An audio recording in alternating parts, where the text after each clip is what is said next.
Here's a $1 million question I want you to think about. Why is it that if you walk into 99% of barbershops, on average, you'll see at least 5 to 6 different pairs of clippers and trimmers at each barber station? Why do you think that is?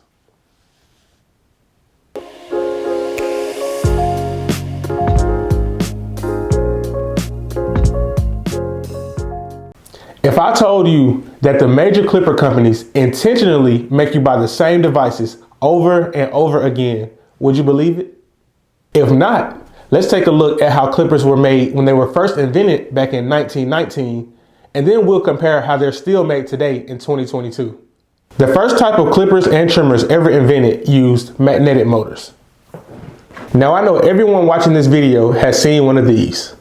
These type of clippers and trimmers are great because they allow you to cut precisely at high speeds. Now the major drawback of using magnetic clippers and trimmers is that they generate heat very, very quickly. If you've ever used a T-outliner, a Wall Senior, or an Anders Master, then you know exactly what I'm talking about. So while these are great performing devices, there is no way you'll make it through an entire day with just one pair of each of these. So right off the bat, you have to purchase multiple pairs. Moving on to the second type of clippers and trimmers, you have those that are made using pivot motors.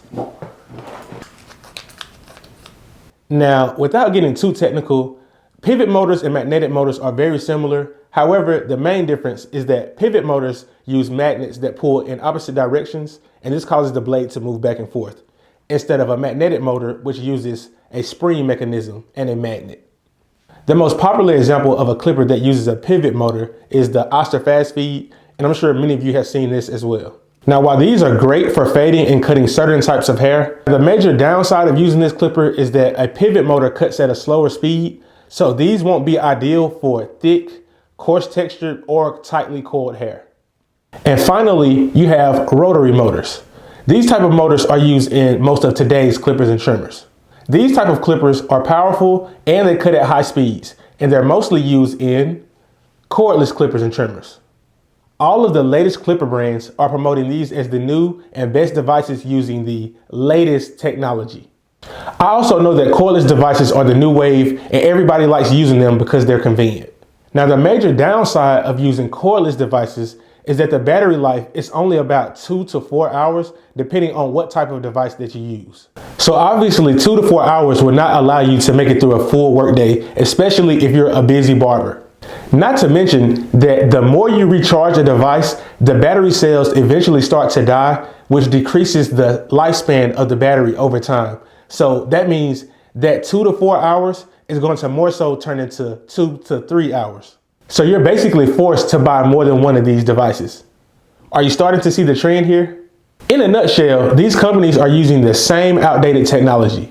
Now, do not get me wrong, the technology works, but instead of improving on this technology, most of the brands continue to cut corners to make themselves more money, but it's at the barber's expense.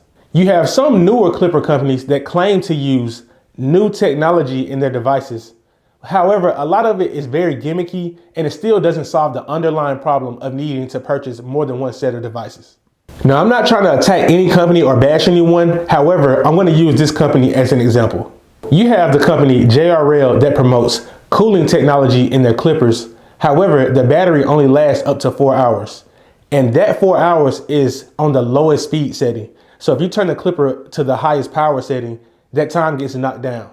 So it's not essentially 4 hours. So the main point that I want to make in this video is this. While the major clipper companies produce good products, they come with their flaws. Flaws which they can easily fix, but why would they if you think about it? These companies have become extremely rich by making us, the customer, purchase the same devices over and over and over for years. Special editions, new editions, limited colorways, they're all just the same devices dressed up in a new case. Also, some of these major clipper companies have in-house manufacturing, which means they make and produce their own parts. So you're telling me they really couldn't improve the quality of these devices if they really wanted to? Now, my theory is these companies know that if they improve the quality of their devices too much, then they will no longer be able to force barbers into buying multiple sets of the same devices to deal with the problem that they created in the first place. This is just some food for thought, and I wanted to spark up a discussion. So let me know what you guys think in the comments. I'm going to try my best to respond to you guys and just go back and forth. Thank you guys for watching, and stay tuned for next week's video.